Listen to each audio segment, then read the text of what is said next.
¿Un lugar para trabajar? El campo andaluz. Infortunadamente no para trabajar en el campo andaluz, porque entonces sería campesino y es una vocación preciosa, pero rodeado del campo andaluz. ¿Prefiere un buen libro a una caja de langostinos? Sí, incluso un libro un poco menos bueno. ¿Aunque sean de Sanlúcar? Hombre, siendo ya de Sanlúcar es que son botes de perfume. ¿Sabe usted lo que es el pan duro? El pan duro, claro, y el pan migao, y las almojábanas, y la pipirrana, y la viriñaca. ¿Y la rebanada frita? Y los maimones. Señor Galacer, ¿un gazpacho es cultura? Señor Quintero, hacer un buen gazpacho, en todo caso, es un acierto. Si es cultura o no, vamos a dejarlo un poco pendiente para que se deduzca si lo es o no.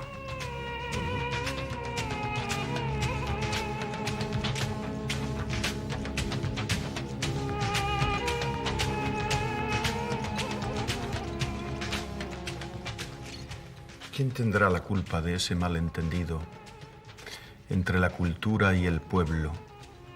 ¿Por qué cuando se escucha la palabra cultura se produce una estampida y yo me temo que nos quedemos solos esta noche? Pero tenemos que remediar eso. Yo creo que debemos convencer a nuestros semejantes que nos oyen de que esa desbandada no puede producirse, que esperen un poquito. Vamos a intentar sustituir ese malentendido por un bien entendido. Hay muchas mujeres y hombres cultos escuchándonos que no saben que son cultos, ¿no? Claro. ¿Puede ocurrir? Ocurre con muchísima frecuencia. Hay un personaje de Molière, que es Monsieur Jourdain, que hablaba en prosa sin saberlo. Creo que eso quedará claro si yo digo lo que entiendo que es la cultura. La cultura congénita, no la cultura adquirida después, sino la cultura con la que se nace, es el único concepto, a mi entender, en que se puede fundar y crecer el de patria. Me parece que es el camino más recto para que un pueblo sepa quién es y se reconozca. Creo que la cultura esa de que hablo, luego hablaré de la otra, luego hablaremos de la otra, de la posterior, pero la primera, dentro de la que se nace, es una suma de lenguas y sus emanaciones, de tradiciones, de religión, de comportamientos, de ideales, de determinados artes, de la historia de ese pueblo. Estoy tan convencido de lo que usted decía, de esos cultos que no saben qué lo son, que la cultura es nuestro supremo bien. Es el más íntimo y el más familiar. Es eso que se ha dado en llamar señas de identidad. Es nuestra huella dactilar.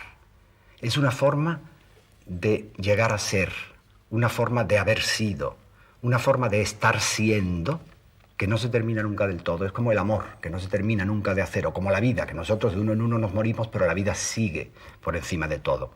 Creo que la cultura es lo inmutable que puede ser enriquecido. Es como una transmisión en la masa de la sangre, como una herencia, como un recado, como una transverberación, como algo que al nacer se nos dice de boca a oído o de boca a boca, como en un salvamento. Es decir, los poseedores de esa cultura son los iniciados a vivir en su mundo.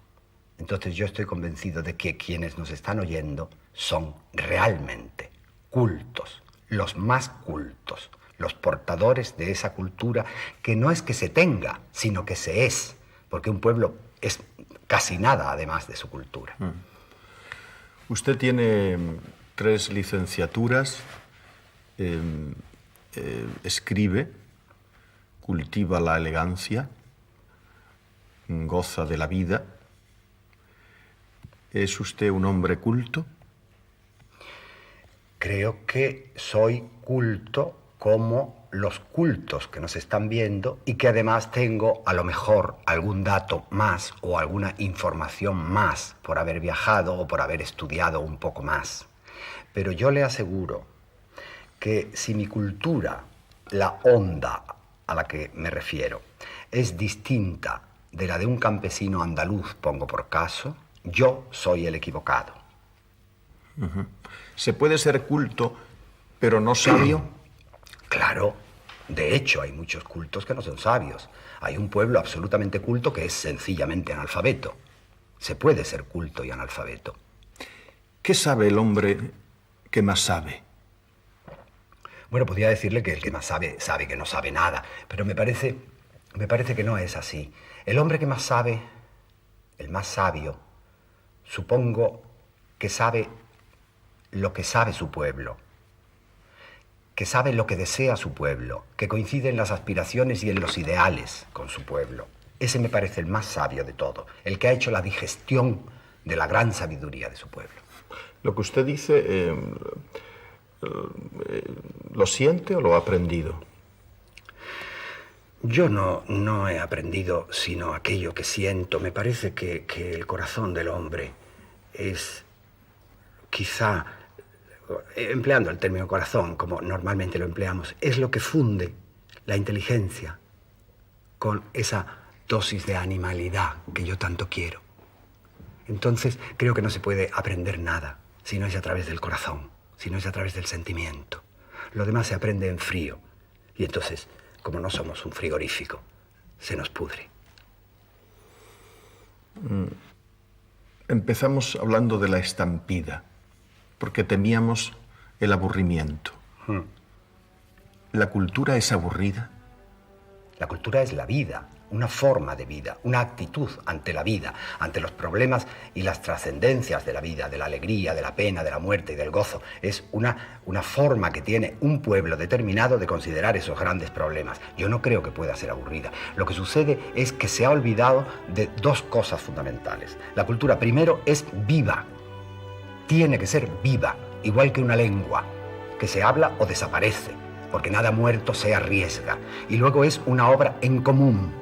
Es algo que se hereda y que se tiene que transmitir como un patrimonio colectivo. Es decir, yo creo que la forma en que la cultura se apodera de nosotros, la forma en que nos inviste, es por las vías respiratorias y por las vías lácteas. Es decir, respirando y mamando, pasando por una calle determinada, por un paisaje determinado, por un clima, por unas huellas, por unas ruinas, por unos monumentos. No puede ser una cultura nórdica igual que una cultura sureña, ni siquiera de una ciudad a otra. Hay variaciones de cultura, hay matices de cultura. Y luego, y esto es algo que probablemente usted dirá que insisto demasiado, la cultura es algo que crece de abajo arriba. La última rama de un árbol no es más que un extremo de la raíz. Un árbol viejo siempre empieza a morirse por la copa. Todo viene de abajo arriba, hasta la lluvia, que parece que cae, tiene que subir primero. Y luego crece de dentro afuera. Y es absolutamente espontánea.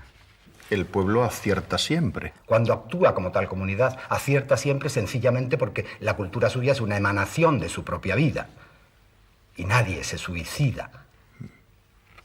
La cultura, yo creo, Quintero, que es lo contrapuesto a las imposiciones. Lo contrapuesto a alguien que quiere transfigurarla, desfigurarla. Y lo contrapuesto a los personalismos. Esta o aquella persona que de alguna manera quiere intervenir para desviar una cultura determinada. Contrario a eso, completamente. ¿Puede ser culto un hombre sin raíces? Puede ser culto, pero no pertenecerá de verdad a una tierra determinada. Es como si, ¿qué ejemplo podría ponerle? Como una planta de vivero. Puede que agarre en una tierra, puede que no agarre. El trasplante es siempre dudoso y en todo caso tendrá mucha menos savia porque está un poco improvisando. Hay un ejemplo un poco típico de esto que es un gran admirado por mí, el poeta Rilke. Él era un viajero, él se sentía siempre desazonadamente no perteneciente a ningún pueblo y se nota en su obra. Él está opinando como desde arriba. No tiene esas hondas raíces del que pertenece de verdad a una cultura y está bebiendo, imponiéndose, nutriéndose de una cultura anterior, larga, secular, como nosotros. Está claro que la cultura ayuda a vivir, ¿no? La cultura, claro que ayuda a vivir, ayuda a enriquecer la vida, ayuda a ver más lejos, ayuda a ver más claro. Yo siempre pienso que a los pueblos siempre intenta definírseles por su sistema de hacienda, de industrias, de comercio, por su especialización laboral. Todo eso me parece bien, pero sin embargo, eso de alguna forma es impuesto, de alguna forma viene dirigido desde arriba. El pueblo, creo, cada pueblo, al que lo define mejor, es lo que él sueña, lo que él crea, como él se divierte. Porque yo creo que dentro del hombre es más importante la emoción, más significativa, más representativa, la emoción que la voluntad o que el razonamiento. Entonces, la emoción también tiene un orden y una jerarquía, y ahí es donde se mete la cultura. La emoción de un pueblo, sus aspiraciones, sus ensueños, sus leyendas, todo eso forma parte de la cultura, es la cultura y es el pueblo. ¿Y hay una cultura de pueblo y una cultura de ciudad? Hay una cultura urbana, urbanícola, horrenda palabra, y hay una cultura de pueblo. Y son un poco diferentes. Incluso algunas ciudades tienen culturas un poco diferentes. Le voy a poner un ejemplo, porque hay una especie de predestinación en esto. Dos ciudades tan próximas como Córdoba y Sevilla. Lo cordobés es lo cordobés desde antes de Séneca. Se dice Séneca era extraordinariamente cordobés por estoico y estoico por cordobés. Sevilla era Sevilla y lo sevillano, mucho antes de Al-Mutamiz. ¿Qué sucede? ¿Por qué se imprime ese sello en los pertenecientes a unas geografías tan próximas y siguen siendo realmente diferentes los cordobeses de los sevillanos? Averroes dice en un momento determinado, si un músico muere en Córdoba, sus instrumentos siempre se llevan a venderse a Sevilla. Si un sabio muere en Sevilla, su biblioteca siempre se trae a venderse a Córdoba. Son dos manifestaciones, son dos posiciones, no opuestas, pero sí distintas ante la cultura y la manifestación de lo popular. Y sigue manteniéndose así. Pero, ¿existe lo andaluz? Existe lo andaluz. Existe lo andaluz. Quizá esta mesa a mí me obsesiona, pero yo diría que lo andaluz es esta mesa. Caben, por supuesto, peculiaridades, caben distintos matices, desde el idioma, que es muy distinto a la pronunciación de uno y otro lugar, hasta no se sabe qué concepto histórico o qué concepto de la diversión. Hay variedades, afortunadamente. La diversidad siempre nos enriquece, pero lo andaluz sería la mesa que sostiene todas las variedades sobre ella. ¿Usted en qué nota que es andaluz? Yo tengo un síntoma físico casi. Yo vengo en coche, me pueden poner una venda delante de los ojos y al entrar en la provincia de Jaén, a la que yo llamo Llano Aceli, la puerta del cielo, porque el cielo está allá detrás, yo siento el tirón. Lo siento físicamente. Sé que ya estoy en Andalucía, que ya estoy en casa amiga, que puedo comer el pan y la aceituna y el bien me sabe y el boquerón. ¿Su cabeza es romana y su corazón es árabe? Quizás sí, y tendré algo de judío también. Eso es bueno. Eso es bueno porque me parece que si soy cordobés, la amalgama de lo cordobés me impediría elegir una cosa u otra. Yo he sido el que he dicho de Córdoba que en ella no es moro todo lo que reluce. Había relucido antes otras cosas, y precisamente fueron esas otras cosas los que cautivaron a los árabes con ese extraño sentido del orden, de lo jurídico que tenían los romanos, y ellos venían prendados de eso y prendaron a su vez a los que había allí porque traían un perfume oriental que ya conocían los de Córdoba. Está bien pertenecer a demasiadas cosas. Me parece que toda cultura verdadera es una cultura de hibridez, de mestizaje, es una cultura fronteriza. Las culturas que se mantienen muy puras son siempre endógamas y son primitivas, son demasiado sencillas. Demasiado cerradas. Demasiado cerradas. No se puede la cultura encastillar. Lo característico de ella es estar abierta. Que entren, que pasen, que vean, que nos dejen lo que tengan que dejarnos. Y si se tienen que ir, que se vayan. Pero generalmente no se van del todo. ¿En qué momento de la historia de Andalucía le hubiera gustado vivir, Cala? Pues esa es una pregunta que me suele hacer la gente, no de una manera tan peculiar como usted, que me habla de Andalucía. Pero siempre me dicen, por ejemplo, usted debería haber nacido en Grecia, o usted es un hombre del Renacimiento. Y no es verdad. Yo soy un hombre muy de mi tiempo, con los padecimientos, los errores, las graves equivocaciones, las ansiedades de mi tiempo. Soy un hombre interrogante y un poco a la deriva, como son los hombres de este momento. Pero a mí me hubiera gustado, sin duda alguna, vivir en la época de Pericles, que era sumamente incómoda, muy incómoda, pero no ser un hilota, no ser un esclavo. Y en el Renacimiento me hubiera gustado vivir, pero ser un artista muy, muy considerado, o un Medici en todo caso, pero no un pobre hombre. ¿Y con Abderramán le hubiera gustado? A eso iba. Me hubiese gustado quizá vivir en el momento del esplendor, en el momento de la gran lección majestática de los Omeya de Córdoba, en ese siglo X, en que Córdoba era de verdad un adorno del mundo, como dijo la monja, aquella medio trastornada que viajaba tanto, la monja Rosvita, que vino desde la Renania y se quedó sobrecogida al ver el esplendor, el fulgor de Córdoba.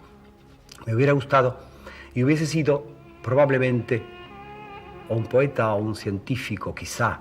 Siendo así, acepto esa época. Pero no quiero irme de la mía. Ni irme de la mía, ni irme de mi país. Me ha tocado en suerte. No sé si es una suerte buena o mala. No sé hacia dónde vamos. Sé de dónde venimos. Y sé que el camino no se ha recorrido en vano. Que tenemos posibilidades de fulgor y de esplendor. Que el pensamiento de los griegos no se ha agotado, ni la ciencia suya. Y que la hermosura del Renacimiento y la belleza recreada por él y la osadía ante los extraños poderes universales siguen vigentes. No quizá en todas las almas, pero sí en muchas. Y esa es la amistad de esas almas a la que yo aspiro. A usted de Andalucía le gusta casi todo, ¿no? ¿O hay algo que no le guste? Hay una cosa que no me gusta de los andaluces, no de Andalucía. Andalucía para mí es sobre todo el clima, es la posibilidad. Andalucía es la palma de esta mano abierta.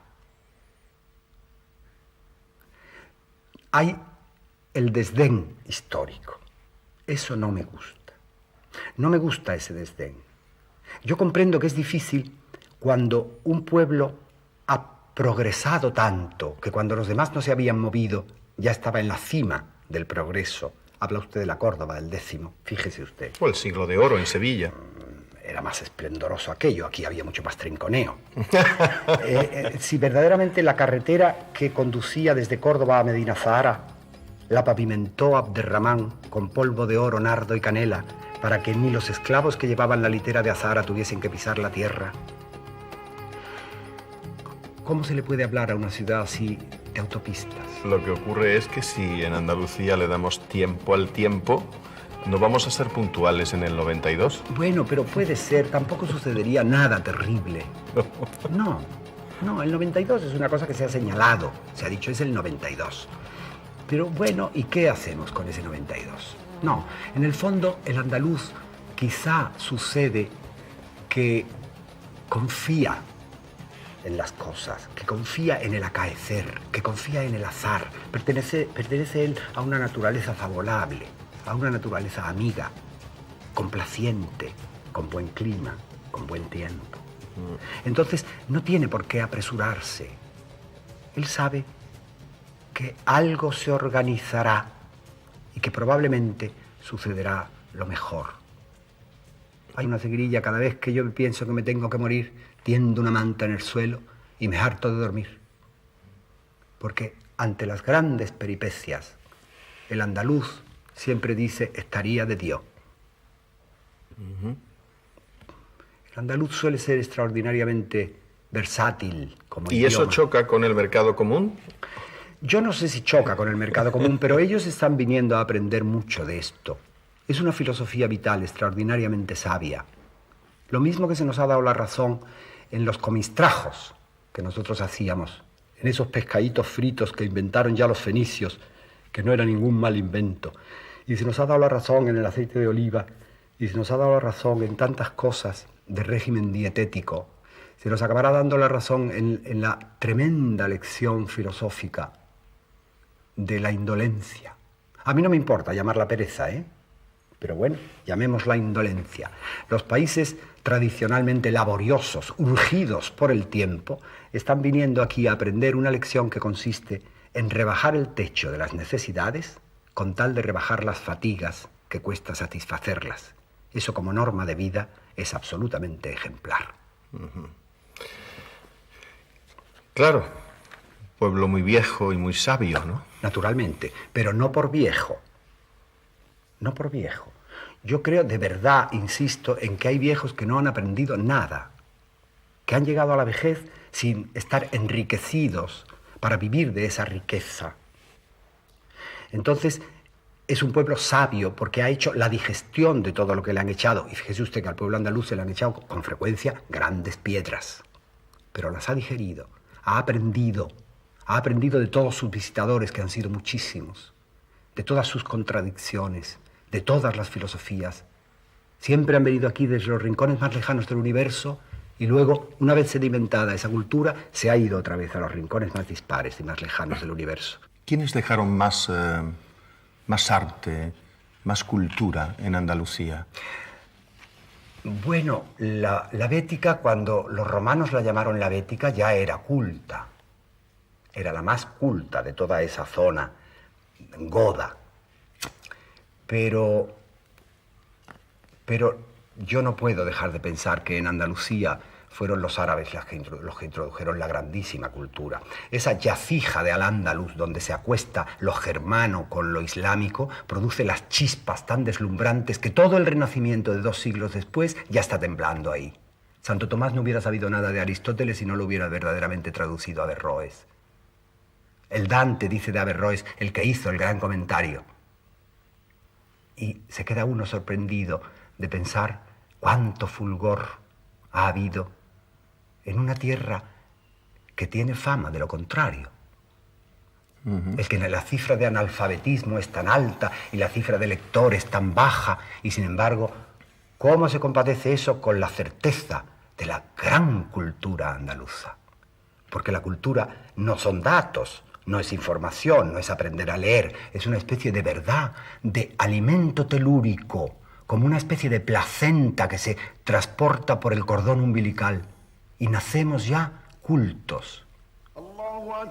¿Andalucía, para ser Andalucía, tiene que ser mahometana? No, no lo creo. Andalucía es esencialmente religiosa, pero muy comprensiva. A ella se le han olvidado ya los nombres de los dioses. Ha adorado a muchos. Y tiene una manga muy ancha. No es pagana, pero no personaliza. ¿Quiénes trajeron lo lúdico, lo dionisíaco y lo sensual a Andalucía? ¿Los árabes? Claro, los árabes. Yo creo que Andalucía, si se puede hablar de 3 grandes oleadas, ha habido muchas más. Andalucía recibió de los romanos el orden, el derecho, la línea vertical. De los árabes recibió la sensualidad, la gran cultura y la línea curva. De los cristianos, la verdad es que ellos no venían a traer nada, venían a llevárselo todo. Pero a cambio nos dieron la fe. Es como esos grandes patriarcas que se comen todo lo que le ponen por delante los hijos, no sin antes bendecir la mesa.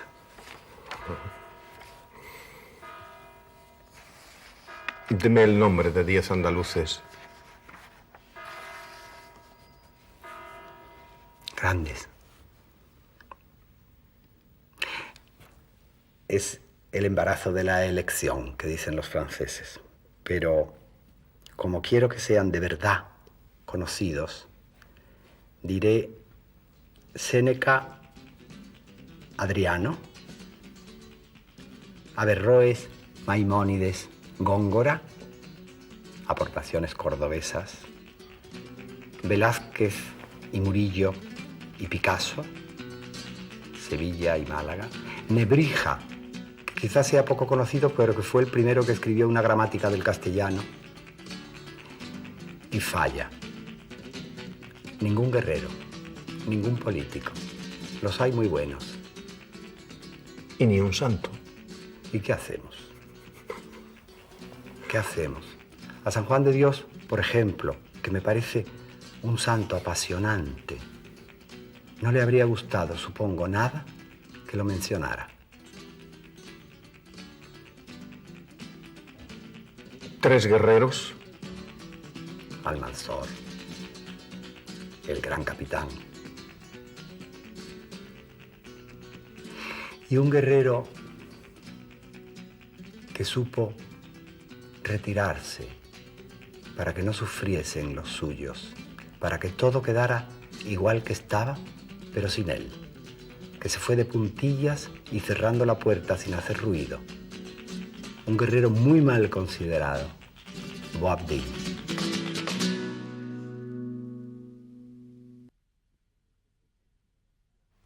¿Usted cree que Andalucía es de los lugares que han aportado más cultura y más arte a la humanidad? Sí, está en el mismo nivel de las altas civilizaciones, de la mesopotámica, de la egipcia, de la griega, más que la romana. A mí me gusta pronunciar la palabra andaluz con una cierta coma entre las 2 primeras sílabas y la última. Anda, luz. Porque verdaderamente los andaluces han sido, a lo largo de la historia de la humanidad, grandes portadores de luz. Pues eso se lo ha copiado un político ¿Ah, sí? e hizo una campaña electoral. Con la coma. Con el guión. Bueno, eso forma parte de la generosidad. Es decir, me lo ha copiado a mí porque yo lo había dicho antes, pero verdaderamente yo lo he recibido antes de lo otro. Yo lo he recibido antes de mis semejantes, esos que usted dice que no saben que son cultos y que para mí quisiera yo su gran cultura en la mayor parte de las ocasiones. También estuvieron por aquí los bárbaros, no hay que ser tan optimista, ¿no? Y siguen estando. ¿Usted no se encuentra muchos bárbaros? Muchísimos, por eso. Sí, siguen estando y no es malo que estén. No es malo que estén siempre, que no nos quieran imponer su cultura y, sobre todo, que no nos quieran imponer su incultura. Mire usted, cuando hay un pueblo inculto, en una terminología casi agrícola, un pueblo inculto, un pueblo sin cultivar, siempre viene alguien a colonizarlo, también en un sentido agrícola. Y eso es gravísimo, es la peor de las invasiones. Los romanos sabían muy bien que la mejor vía de penetración para conquistar a un pueblo era meterles la cultura por delante. Se dice, ellos adoraban a los dioses de los conquistados, llevaban sus dioses. Naturalmente, la religión y la cultura han sido siempre 2 eficaces caminos de penetración. En este momento la música lo es, usted sabe, la forma de vestir lo es. Y helas, verdaderamente sabemos de dónde viene el peligro de invasión. Y luego hay culturas pacíficas y culturas bélicas. El norte español se le quedó un poco el tic del belicismo en los 8 siglos de Reconquista. Y toda esta actitud un poco, me duele la palabra, pero debo decirla, cainita española, esta afición a las guerras civiles que han ensangrentado los hermosísimos paisajes de la piel de toro, se debe un poco a esa tendencia bélica de la cultura del norte. El sur no era buen luchador. Hay un verso, no lo digo en desdoro, sino ponderativamente, de Pedro Salinas que dice, ay Sevilla, Sevilla, guerrera mala. Y el manuscrito carmesí se refiere intensamente a cómo Almanzor tuvo que organizar un ejército de profesionales porque los andaluces verdaderamente no eran muy buenos luchadores. Ellos amaban con vehemencia la vida. Ellos no amaban con vehemencia la guerra. No eran conquistadores. Difícil entonces entenderse con los bárbaros del norte, ¿no? Es muy difícil, salvo que el andaluz tiene una cierta vocación de conquistado. Y eso les da en el palo del gusto a los bárbaros del norte. Es decir, que nos gusta que nos conquisten. Somos los grandes conquistados. Nuestra manera de conquistar ha sido siempre esa. Aparentemente, Andalucía se entrega al primero que llega con armas y bagajes. Pues bien, es mentira. Lo único que Andalucía entrega son las armas y los bagajes. Ella se queda siendo exactamente igual que era antes y por tanto es la conquistadora de sus conquistadores. Es esa alusión a la cultura del abanico que decía Ortega, la china y la andaluza. Con un abanico tiene suficiente.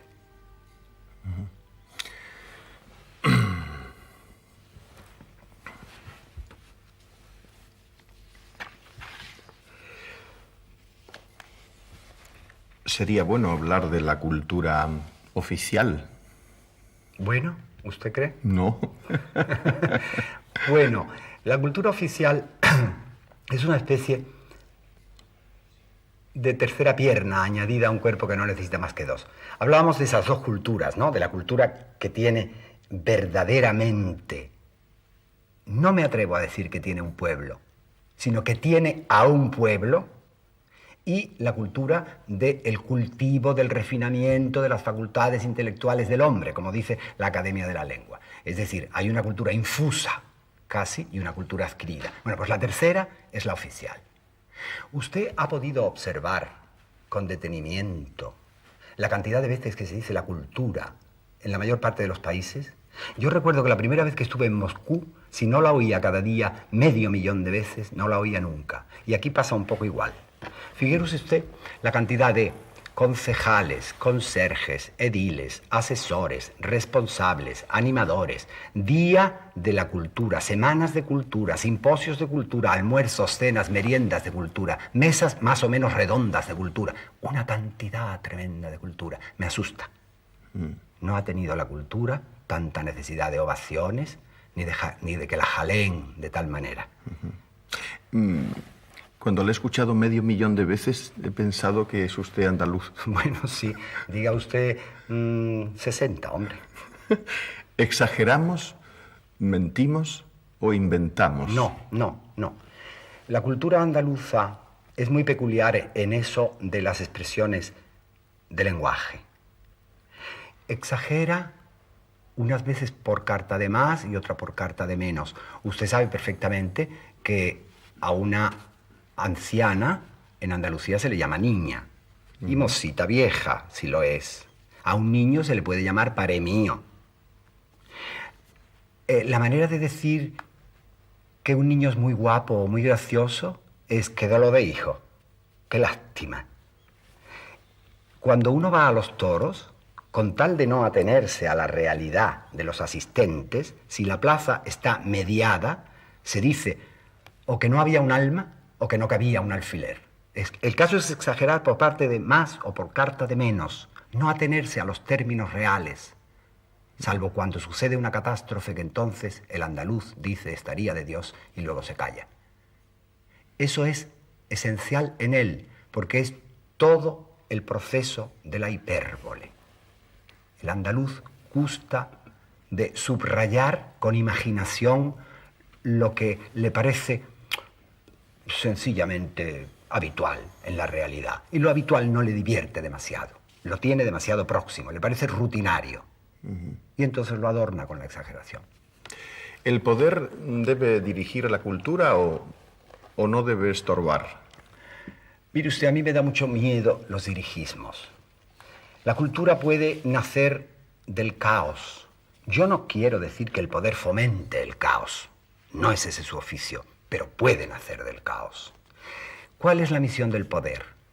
Pues favorecer las investigaciones de carácter cultural o de carácter histórico, fomentar el conocimiento, fomentar la conciencia de los creadores o de los artistas o de los investigadores de la realidad y dejar en libertad a la gente.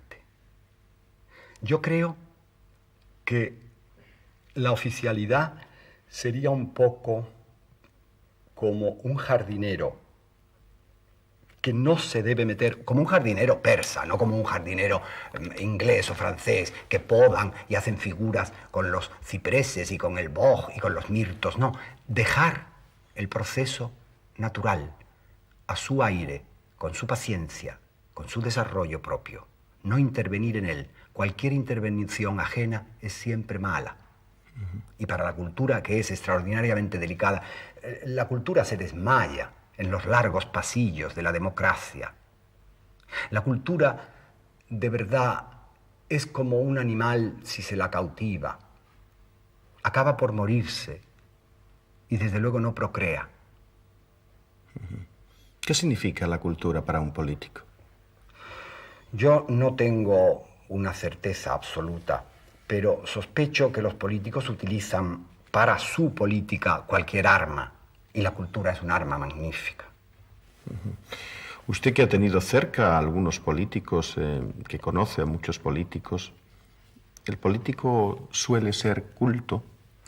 El político suele tener un camino muy raro, y es que deriva su cultura hacia la cultura adquirida, digamos, y suele olvidar un poco, por alejamiento, y porque hemos dicho a lo largo de estas noches alguna vez que el poder aísla, suele abandonar la cultura infusa, la cultura a la que él pertenece, el proceso del que él forma parte, y entonces se queda cojo. Se queda cojo y no entiende de verdad a su pueblo.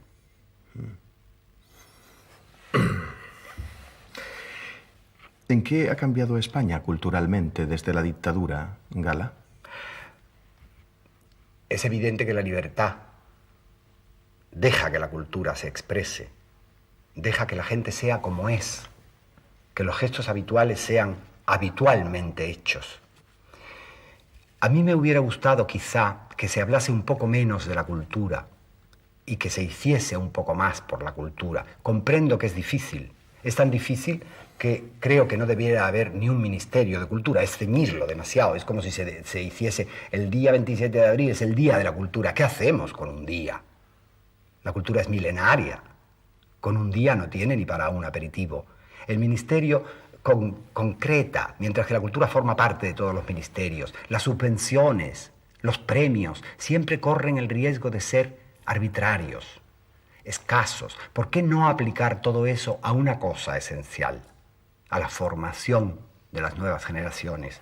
Yo no creo que el teatro necesite subvenciones, a lo mejor lo que necesita es más aficionados al teatro. ¿Cómo se aficiona al teatro? Poniéndolo en la sangre, haciendo que los niños crezcan en él, transformando el teatro o la cultura en general en un hábitat, creando esa necesidad y ese orgullo de la cultura, esa certeza de que los que nos están escuchando, los que todavía no se hayan desbandado esta noche, son cultos y están orgullosos de ser cultos y de pertenecer cada uno al pueblo que pertenezca, porque hablamos de Andalucía, pero hay otras culturas, hay una gran diversidad de culturas en España. Si le hubieran ofrecido el Ministerio de Cultura, ¿lo hubiera aceptado? No, yo no hubiera aceptado nada. Yo no soy un político, ni quiero actuar en la política. Esa es la única fuerza que tengo no aspiraciones. Los intelectuales, ¿dónde están? ¿Están más...? Eso digo yo. ¿Están más cerca del pueblo o del poder? Bueno, en general. Mire usted, el intelectual tiene la misma tentación de los políticos siempre, de encastillarse, de meterse en esa fría torre de marfil. Y la cultura no crece ahí, la cultura congénita, la cultura de nuestros amigos, los que nos ven. Esa cultura está en todas partes, menos en la torre de marfil. Hay que mancharse las manos viviendo con ella, conviviendo con ella, ayudándola a ella, siendo ayudado por ella. Entonces el intelectual suele tener la tentación de encerrarse. Si ayuda al poder, si es un intelectual áulico, si es un intelectual un poco asalariado, es un funcionario, con toda la tristeza de la palabra funcionario. Es un dependiente. Es, si usted me oprime, que supongo que sí, pues es una moza del partido, en el estricto sentido de la palabra. Ahora, el otro intelectual está siempre más cerca del pueblo, el verdadero, el que yo creo, el que tiene las dos culturas, que es el único útil de verdad para su pueblo, porque refleja al pueblo, se refleja en el pueblo y se produce este vaivén de influencias admirable, al que el pueblo reconoce, el que habla claro, el que se expresa con una naturalidad que el pueblo entiende. Ese está cerca de su pueblo y el pueblo de él. ¿La universidad es el lugar natural de la cultura? De la cultura segunda, quiero decir, de la cultura adquirida. Debería ser. El nombre de universidad es este sentido de la universalidad de los saberes, ese sentido de la confluencia de unos países con otros que se encuentran en la universidad y se multiplican, pero infortunadamente eso ya no es así. Eso ya no es así. Yo he cogido de refilón una universidad que tenía un cierto interés, que era la de Sevilla, cuando yo estudié. Era una universidad pequeña, familiar, teníamos la sensación de que nosotros la hacíamos y ella nos hacía. Era un bonito flujo y reflujo. Pero la universidad se ha transformado en este momento en un organismo absolutamente megalómano, imposible de controlar, expendedor de títulos, insegura de si está satisfaciendo las necesidades de la sociedad o saca más médicos o más abogados de los necesarios o menos ingenieros o más arquitectos. Es una cosa confusa. Y poco rebelde. Bueno, en absoluto. ¿Qué rebeldía cabe? Ahí hay un adocenamiento de todos. De los padres, de los hijos y de los espíritus santos. Quiero decir que la universidad ha perdido el sentido que tenía. Puede ser que ahora adquiera otro. De momento todavía no. Pero puede ser que lo adquiera, yo no lo dudo. Pero el que tenía antes, esta alma mater que era la universidad, la madre de los saberes, realmente no lo tiene ahora. No lo tiene. Y a mí me extraña que el pueblo llano, siempre tienda a mandar a sus hijos a la universidad porque le parece que es la subida de un peldaño que ellos quisieron subir. Yo desde aquí les digo que no es imprescindible y que un hombre culto, en todos los sentidos, puede no haber pasado por la universidad. Y más le digo, tal como van las cosas, estoy absolutamente convencido de que cuando vuelva su hijo con un título de licenciatura expedido por la universidad en la mano, se encontrará con un padre mucho más culto que él. Pero, ¿sería necesario un buen bachiller, al menos? El analfabetismo puede tener su propia cultura. La cultura adquirida es otro tipo. Todo lo que sea mezclar una cosa con otra es enriquecer a las dos culturas, es enriquecer a las dos personas. El analfabeto, como toda memoria virgen, tiene visiones verdaderamente admirables, pero está coartado, no se puede desarrollar del todo. Es como alguien que le falta un brazo y tiene que trabajar con los dos. Es imprescindible que el analfabetismo desaparezca, pero es conveniente que no desaparezca el patrimonio que los grandes, magníficos analfabetos han aportado, como una especie de herencia secreta, de herencia vergonzosa, como una compensación de lo que los otros sabían y ellos no. Caminamos hacia la uniformidad ya. Los europeos cada día nos parecemos más, incluso, hasta físicamente. Sí, todavía se ven caras que no podrían de ninguna manera ser inglesas. A mí me complace mucho, no porque me parezca que los anglosajones son feos o bajos o tontos, no, sino que me parece que lo distinto es lo hermoso y me parece que la diversidad es un lujo que debemos seguir manteniendo. Esto, donde estamos... ¿Quiere usted decir esta mesa? Quiero decir la televisión, es un medio para impartir cultura o para sugerirla. Hombre, sería magnífico que se ocupase de verdad de la cultura. Pero yo no estoy nada seguro que ni la sugiera, es decir, ni la dirija, que me parece que es lo que quiere usted decir, ni la imparta. Creo que hay demasiados pocos espacios culturales, precisamente por un temor que usted apuntaba al principio, desde el principio, curándose en salud, y que yo me negué a arrostrar. Ella, la televisión, la doña, está convencida de que la cultura es profundamente aburrida, y eso es falso. Ni tiene por qué ser aburrida, ni tiene que... Eso será porque el que la da sea aburrido. o no sepa exactamente lo que es cultura, o no haga vibrar a la gente, o no le ponga los pelos de punta tocándole en el trigémino de la verdad. Pero ¿por qué tiene que ser aburrida? ¿Quién hace aburrida a la cultura? ¿Quién hace aburrida a la historia? La historia de un pueblo contándole cómo ha llegado a ser como es y por dónde ha llegado hasta donde está. El pueblo está interesado en conocerse y además está encantado de conocerse. Es que tenemos una tentación de hablar de las Marías y de las no sé qué, como si las Marías y los no sé qué fuesen niños no del todo formados, a los que verdaderamente se les puede dar lo que se quiere, a los que se puede dar un caramelo sin darle explicaciones o un cachete sin darle explicaciones, a los que se castiga o recompensa. Pero no es así, pero no es así.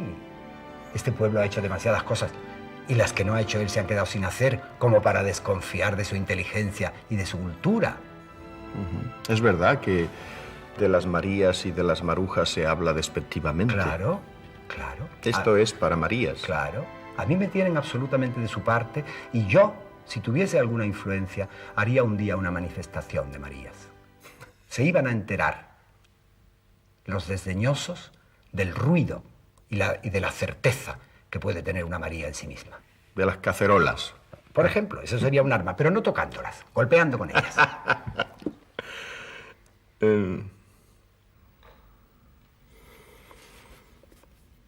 ¿Cree usted que de existir la televisión en Grecia, Sócrates, Platón y los filósofos hubieran hablado desde este micrófono?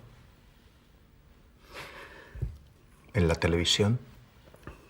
Me gusta creer que sí. Creo que ellos eran lo suficientemente inteligentes como para no desaprovechar ningún medio de regalar inteligencia. Pero también estoy seguro de que no hubiesen abandonado nunca el convivio, el banquete, la pequeña tertulia, la necesidad de intercambiar personalmente experiencias y sabiduría. ¿Un ciudadano de Grecia era más culto que un ciudadano hoy? Un ciudadano corriente. No lo sé. Mire usted, hay una diferencia que hacer entre la información y la formación. Los ciudadanos de ahora estamos todos muy bien informados, tanto que casi no nos sorprende nada, lo cual es malísimo. Una vida sin sorpresas es bien triste.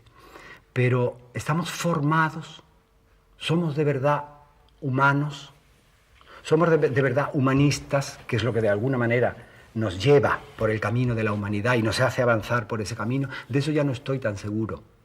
Un ciudadano pensante griego era sin duda alguna más culto que un ciudadano al que le dan un poco todo pensado en este momento. No olvide usted que vivimos una época ligera. Leve. Una época light, si me permite la expresión. Una época trivial. Sí. Todo lo que verdaderamente, como el tiempo, nos mata pero nos da de vivir. El alcohol, el tabaco, el amor. Son aliados que de repente acaban por matarnos, pero nos dan más vida. Bueno, pues todo eso es light. El tabaco es light, el amor bastante light, el alcohol light. Y de verdad, pertenecer a un mundo en que el Reader Digest, es decir, esa especie de materia semicomida, que se nos da ya troceada, partida y digerida, significa algo de cultura, me entristece. Gala, ¿la cultura es un deber o es un derecho? Mire usted, la cultura, tal como una especie de orden establecido, al que usted no deja de aludir por otra parte, y me parece muy bien, respecto de ese orden establecido, la cultura ha llegado a ser antisocial, ha llegado a ser un poco antigregaria, una especie de sublevación en la intimidad contra ese orden impuesto. Entonces, de repente, el orden establecido puede utilizar medios como la televisión para difundir una cultura semidigerida, una masificación de la música, una masificación de la literatura, una masificación de la cultura. No sé qué es peor, ¿eh? No sé qué es peor. Casi es preferible que se esté quieto. a que se pase, porque eso es dirigismo. Entonces la cultura deja de ser un consuelo, deja de ser una potenciadora de lo individual para transformarse en un instrumento social, en un estímulo del trabajo, en un eslogan comercial. Y eso me parece terrible. Eso me parece gravísimo, porque la cultura deja de ser un patrimonio del yo para pasarse al enemigo, para ponerse a disposición del orden que intenta implantarse a pesar de la verdadera cultura. Contestando a su pregunta, no solo es un derecho, es una definición. No es que se tenga derecho, es que es nosotros. Formamos parte de ella, es nuestra, nosotros somos suyos.